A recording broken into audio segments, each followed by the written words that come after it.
Hello students, education platform आपके अपने YouTube channel साफ स्मार्ट क्लासेस में आपका स्वागत है। और हम पढ़ रहे हैं विद्युत आवेश तथा विद्युत क्षेत्र नाम का चैप्टर, जिसका लेक्चर नंबर 9 आपके सामने आ चुका है। इससे पहले जो वीडियो आए हैं लेक्चर नंबर 6, 7, 8, उसके अंदर हमने विद्युत क्षेत्र की तीव्रता नाम के टॉपिक को बहुत अच्छे तरीके से कवर किया, जिसके अंदर हमने पढ़ा अक्षीय स्थिति में विद्युत क्षेत्र की तीव्रता कितनी होती है, निरक्षीय स्थिति में विद्युत क्षेत्र की तीव्रता कितनी होती है। तो उन वीडियो को देखना आपके लिए भी बेहद जरूरी है, क्योंकि उनसे ही जो क्वेश्चन आते हैं, जो बड़ा आर्टिकल है वो वहीं से आएगा क्वेश्चन। जो लॉन्ग क्वेश्चन बनने वाला है इस पार्ट से वहीं से बनेगा।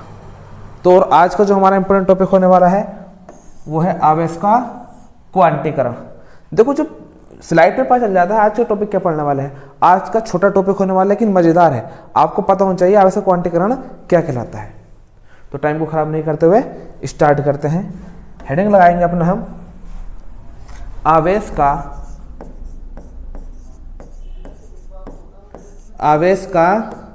क्वांटीकरण।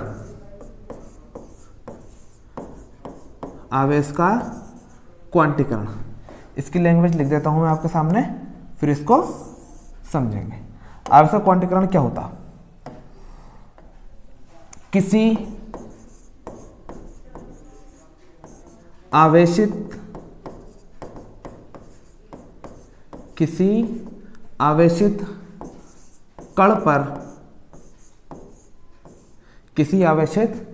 कण पर इलेक्ट्रॉन, किसी आवेशित कण पर स्थित आवेश इलेक्ट्रॉन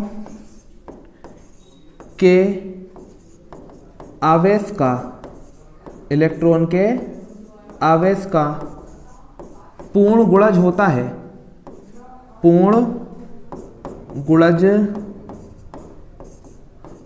है, फिर से, किसी आवेशित कण पर स्थित आवेश, यहां आवेश लिखा हुआ है, कितना गंदा लिखा गया था, स्थित आवेश। और इसको बेहतर, थ्योरी को बेहतर बनाने के लिए यहां पे लिख लेते हैं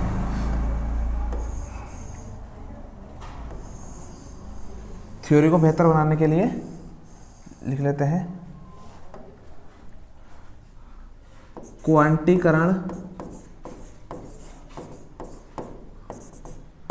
सिद्धांत अनुसार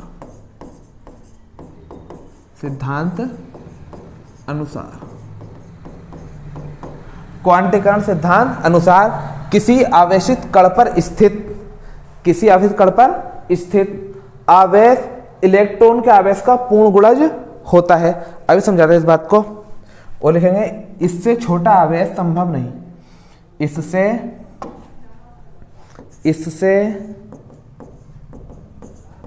छोटा आवेश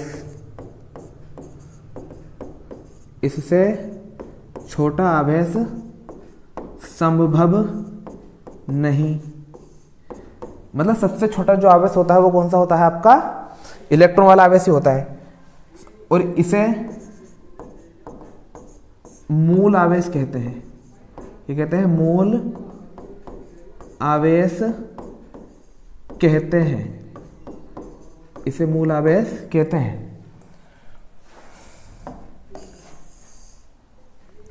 समझो, आवेश का क्वांटीकरण सिद्धांत अनुसार किसी आवेशित कण पर स्थित आवेश इलेक्ट्रॉन के आवेश का पूर्ण गुणज होता है। इससे छोटा आवेश संभव नहीं। इसे क्या कहते हैं? मूल आवेश कहते हैं। और इसे लिखे, इसे ई से प्रदर्शित करते हैं।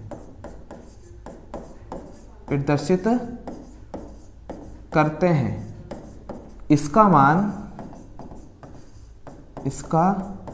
मान E बराबर होता है 1.6 1.6 इंटू 10 की पावर -19 कूलम होता है। अब समझेंगे इसको ध्यान से। क्या कहना चाह रहे हैं? वो थ्योरी में क्वांटम सिद्धांत कहना चाहता है कि जो सबसे छोटा आवेश है वो आपका मूल आवेश होता है। जिसका मान कितना होता है 1.6 गुणा 10 के घात माइनस के 19। और अगर किसी आवेशित कण पर आवेश है, अगर किसी भी आवेशित कण पर आवेश है तो वो इस मूल आवेश का कैसा होगा, पूर्ण गुणज होगा। किसी आवेशित कण पर जो स्थित आवेश हो सकता है वो पहली बात इस मूल आवेश का क्या होगा, पूर्ण गुणज होगा। फिर से किसी आप कोई भी हमारा एक वस्तु, एक मान लो कोई धातु है, एक कोई चालक है, उस पर आवेश स्थित है, तो उस पर आवेश कितना स्थित होगा, उस पर आवेश उतना स्थित होगा जो इस मूल आवेश का क्या होगा, पूर्ण गुणज होगा। और इससे छोटा नहीं हो सकता क्योंकि सबसे छोटा तो यही है। ठीक है, समझो एक बात। तो मान लीजिए हमारे पास ही एक धातु है, धातु का वस्तु है। चलो हम जानते हैं कोई भी हमारा तत्व होता है तो उसके अंदर जितने इलेक्ट्रॉन होते हैं उतने क्या होते हैं, प्रोटॉन। मैंने माना इसके अंदर 11 इलेक्ट्रॉन है और 11 क्या होंगे इसके अंदर, प्रोटॉन। जितने इलेक्ट्रॉन होते हैं उतने क्या होते हैं, प्रोटॉन होते हैं। इस बात का आपको पता होना चाहिए। किसी भी तत्व के अंदर जितने इलेक्ट्रॉन होते हैं उतने क्या होते हैं, प्रोटॉन होते हैं। हम कह सकते हैं जितना इलेक्ट्रॉन पर आवेश होता है प्लस, इलेक्ट्रॉन पर सॉरी माइनस, और प्रोटॉन पर क्या होता है, प्लस। तो जितने माइनस है उतने क्या है, प्लस है। अगर इस पूरे को देखें तो पूरा कहता हमारा ये उदासीन है। कोई भी हमारा तत्व कैसा होता है, उदासीन होता है। फिर से हमारे किसी तत्व के अंदर जितने इलेक्ट्रॉन होते हैं उतने क्या होते हैं, प्रोटॉन होते हैं। इसका मतलब जितने प्लस होता है उतने क्या होता है, माइनस होता है। तो हम कह सकते हैं हमारा जो तत्व होता है वो कैसा होता है, उदासीन होता है। अगर मैं इसके अंदर तुम्हें दो दशाएं दिखाता हूं, अगर मैं इसके अंदर से दो दशाएं दिखाता हूं,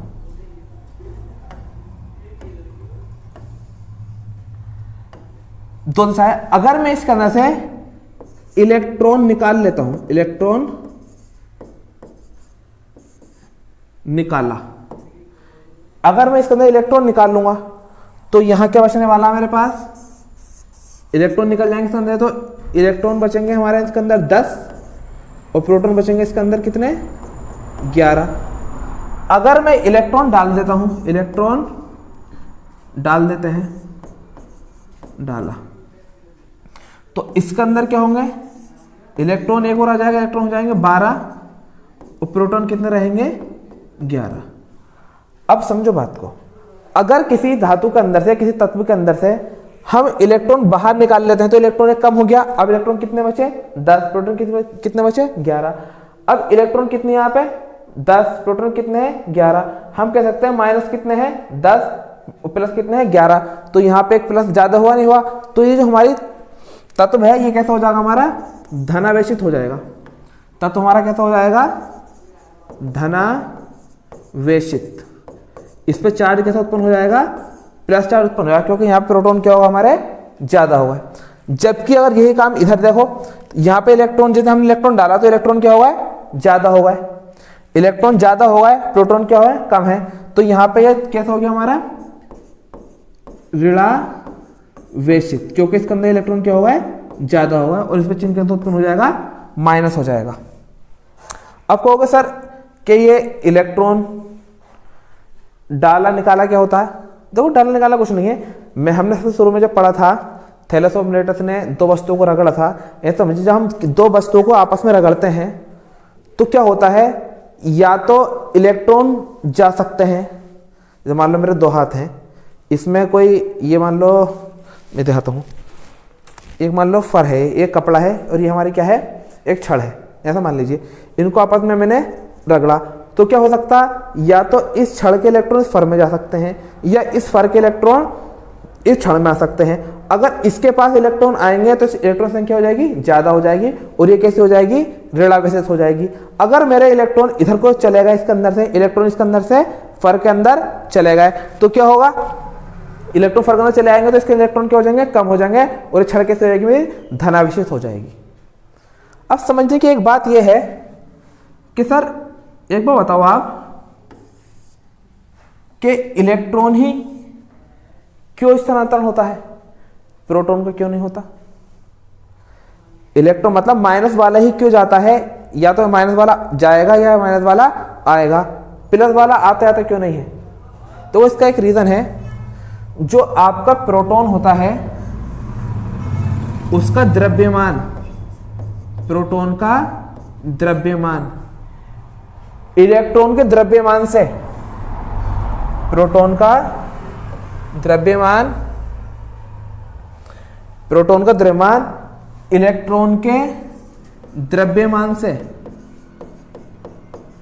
1837 गुना होता है। कितना गुना होता है? 1837। हम कह सकते हैं प्रोटॉन का जो द्रव्यमान होता है वो इलेक्ट्रॉन से कितना गुना है? 1837। दुगुना भी बहुत ज्यादा होता है, और वो कितना गुना है? 1837 गुना है। तो ये क्या होता है? प्रोटॉन हमारा भारी होता है, इसलिए उसका स्थानांतरण नहीं होता। जबकि इलेक्ट्रॉन क्या होता है? हमारा हल्का होता है। किसकी तुलना में? प्रोटॉन की तुलना में। तो इसलिए इलेक्ट्रॉन क्या होता है? स्थानांतरण हमारा हो जाता है। तो मुझे उम्मीद है आपको पूरा क्वांटीकरण समझ में आया होगा, और ये सब सिस्टम समझ में आएगा। किसी छड़ पे प्लस कैसे उत्पन्न होता है और माइनस कैसे उत्पन्न होता है। फिर से समझ लीजिए, अगर छड़ में से इलेक्ट्रॉन चले जाएंगे तो प्रोटॉन की संख्या ज्यादा हो जाएगी। जब प्रोटॉन की संख्या ज्यादा होगी तो छड़ में क्या उत्पन्न हो जाएगा? हमारा धनावेश उत्पन्न हो जाएगा। और यदि अगर छड़ के अंदर इलेक्ट्रॉन आ गए, जब छड़ के अंदर इलेक्ट्रॉन आ जाएंगे तो इलेक्ट्रॉन संख्या क्या हो जाएगी? ज्यादा हो जाएगी। प्रोटॉन संख्या हो जाएगी कम हो जाएगी, और माइनस वाले क्या हो जाएगा? ज्यादा हो जाएगा। एक चीज समझते हैं, चलो इसको नोटबुक में आप लिख लेना, मैं थोड़ा छोटा कर देता हूं इसको। मेरा क्वेश्चन आपसे यह है, दो देता हूं मैं आपको। क्या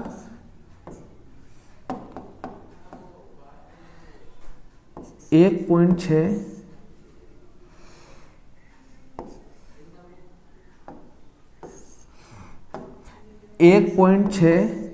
गुणा 10 की घात -20 कूलाम आवेश, कूलाम आवेश क्या किसी छड़ पर, किसी छड़ कह लो या किसी तत्व पर, क्या किसी छड़ पर या किसी धनावेशित कण पर 1.6 गुणा 10 की घात -20 कूलाम आवेश संभव है? क्या ये इतना आवेश किसी पर हो सकता है? मेरा सवाल है आपसे, 1.6 गुणा 10 की घात -20 कूलाम आवेश किसी पर संभव हो सकता है? देखो क्वांटीकरण क्या कहता है?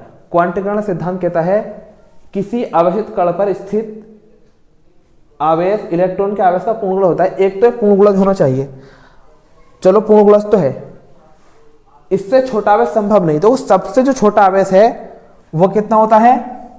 यहां लिख रहा है कितना होता है? 1.6 गुणा 10 की घात -19 कूलाम। ये सबसे छोटा आवेश है। क्या इससे छोटा आवेश संभव है? इससे छोटा आवेश तो हमारा होता नहीं है। लेकिन अगर मैं देखूं इसको 1.6 गुणा 10 की घात -20, ये मूल आवेश से भी क्या है? छोटा है, और मूल आवेश से छोटा आवेश संभव नहीं है। तो हम कह सकते हैं कि ये हमारा जो आवेश है, ये जो हमें आवेश दिया है चेक करने के लिए, ये संभव नहीं है, क्योंकि सबसे छोटा आवेश कौन सा होता है? मूल आवेश होता है, और ये क्या है? हमारा मूल आवेश से भी क्या है? छोटा है। तो इसलिए यह आवेश संभव नहीं है। हम कह सकते हैं यह आवेश संभव नहीं है, यह किसी कण पर आवेश नहीं हो सकता। अच्छा, क्या यह हो सकता है? 3.2 गुणा 10 की घात -19 कूलाम, क्या यह आवेश हमारा संभव हो सकता है? तो देखते हैं। देखो, दो कंडीशन है हमें आवेश चेक करने के लिए। एक तो इसका पूर्ण गुणज होना चाहिए, मूल आवेश का पूर्ण गुणज, मतलब पूरा पूरा भाग कटनी चाहिए।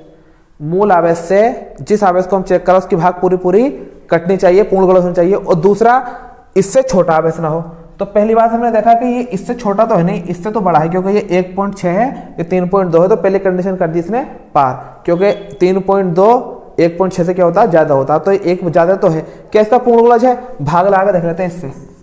1.6 गुणा 10 की घात -19, घात कटेंगी और ये 16 नहीं बचते। हाँ, पूरा पूरा घटा था। कितने बार घटा है? पूरा पूरा 2 बार। तो इसका क्या है? पूर्ण गुणज है। तो हम कह सकते हैं कि 3.2 गुणा 10 की घात -19 कूलाम आवेश क्या है? संभव है, किसी कण पर यह आवेश रह सकता है। क्यों? क्योंकि ये मूल आवेश का क्या है? पूर्ण गुणज है, और साथ में क्या है? ये बड़ा भी है।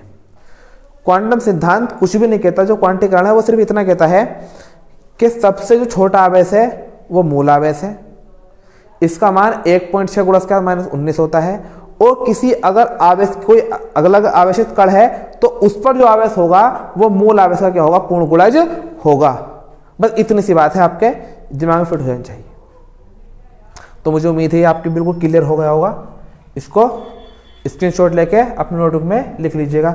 एक क्वेश्चन कराता हूँ मैं आपको। एक ये जो क्वेश्चन है मैं देख रहा हूँ काफ़ी बार बोर्ड एग्जाम में भी आया है क्वेश्चन ये, और बोर्ड एग्जाम के अलावा मैंने देखा है तो बोर्ड एग्जाम के अलावा जो आपके हाफ ईयरली एग्जाम होते हैं और क्वार्टरली एग्जाम होते हैं उन सब के अंदर बहुत बार ये मैं देख रहा हूँ ज़्यादातर जनरल पेपर में आ जाता है।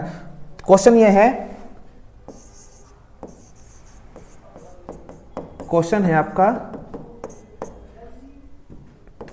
एक कूलाम में कितने इलेक्ट्रॉन होते हैं? कितने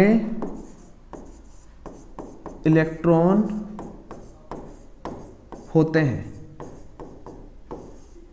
ये क्वेश्चन कराता हूं आपको। एक कूलाम में कितने इलेक्ट्रॉन होते हैं? ये मैं देख रहा हूं ज्यादातर ट्रेंडिंग में चल रहा था। पीछे किसी न किसी एग्जाम में आता रहता है, 1 नंबर में 2 नंबर, तो एक ही नंबर में आता, 2 में तो आते भी नहीं है। एक कूलाम में कितने इलेक्ट्रॉन होते हैं? एक की जगह कहता है 5 कूलाम में कितने इलेक्ट्रॉन होते हैं, 6 कूलाम में कितने इलेक्ट्रॉन होते हैं, 10 कूलाम में कितने इलेक्ट्रॉन होते हैं, कैसे मालूम कर सकता है? लेकिन पैटर्न क्या है, सेम ही होने वाला है। तो क्वेश्चन को समझिएगा, इतना भारी क्वेश्चन नहीं है, बहुत हल्का सिंपल क्वेश्चन है। जहां तक बच्चों ने आपने कर भी लिया होगा। सॉल्यूशन देखिए इसका। देखो एक कूलाम में आपको आवेश दे रखा है, आवेश Q बराबर कितना रखा है, 1 कूलाम। कितने इलेक्ट्रॉन होते हैं? इलेक्ट्रॉन की संख्या पूछी है।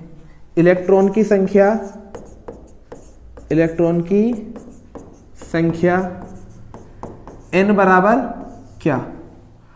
फॉर्मूला होता है हमारे पास Q बराबर NE, और E का मान आपको याद है, E का मान कितना होता है, 1.6 गुणा 10 की घात माइनस के 19 कूलाम। अच्छा प्रोटॉन के लिए भी यही होता है। देखो प्रोटॉन का मान भी यही होता है, 1.6 गुणा 10 की घात माइनस के 19 कूलाम, और इलेक्ट्रॉन का भी यही होता है 1.6 गुणा 10 की घात माइनस के 19 कूलाम। बस ये प्लस में होता है, क्या में होता है, माइनस में होता है, इतना सा फर्क है। Q बराबर NE। मुझे मान किसका निकालना है? मुझे मान निकालना है यहां से n का। तो n बराबर क्या हो जाएगा, Q बटे E। n बराबर Q का मान कितना है, आपको 1 कूलाम दे रखा, आपसे कह सकता है 5 कूलाम बताओ, तो कितना हो जाएगा, 1 बटे E का मान कितना है, 1.6 गुणा 10 की घात, 1.6 गुणा 10 की घात, क्या क्या हो गया ये, 1। E का मान 1.6 गुणा 10 की घात माइनस के 19, पॉइंट हटा के 0 बढ़ा लीजिए आप, ये ऊपर जाएगा। तो n बराबर कितना हो जाएगा, 10 बटे 16 गुणा 10 की घात 19 घात जाए प्लस की हो जाएंगी, ऊपर जाके क्या हो जाएंगी, घात प्लस की, नीचे माइनस है, ऊपर जाके हो जाएंगी प्लस की हो जाएंगी। 2 से काटो, 2 5 10, 2 8 16। एक काम करो, ये बचा हमारा, इधर लिख दो। तो n बराबर क्या बचा हमारा, 5 गुणा 10 की घात 19 बटे 8।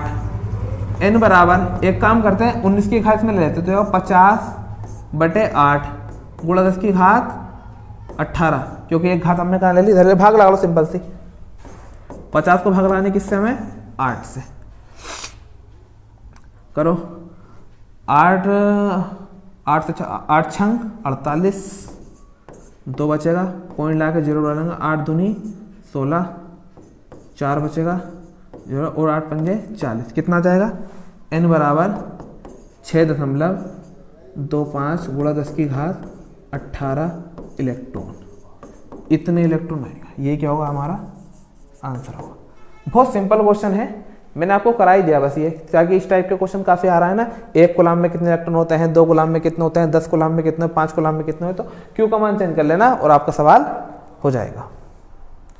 तो हमने आवश्यक क्वांटिटी करना बहुत सिद्धत से पढ़ा, बहुत सरल तरीके से पढ़ा, बहुत समझाने की कोशिश की गई आपको। आप बस वीडियो को पूरा देखिएगा। मैं क्या देखता हूँ, आप क्या करते हैं, वीडियो को स्किप कर देते हैं। देखो वीडियो को लास्ट तक नहीं देखोगे, आपको समझ में क्या आएगा। और इससे पहले आपके लेक्चर देखना जरूरी है, लेक्चर वाइज आपको पढ़ाया जाता है। हिंदी मीडियम स्टूडेंट के लिए आपको वीडियो बनाई जाती हैं, एक एक चीज़ आपके लिए टाइम के साथ साथ, मेरा टाइम तो लगता ही है, मैं आपके लिए चाहता हूँ अच्छे से अच्छा आपको कंटेंट मिले। तो मुझे उम्मीद है वीडियो आपको पसंद आएगा। वीडियो पसंद आए तो लाइक कीजिए, चैनल को सब्सक्राइब कीजिए, मैं ऐसे ही वीडियो आपके लिए लाता रहूँगा। तब तक के लिए best of luck, my lovely student from my side, best of luck.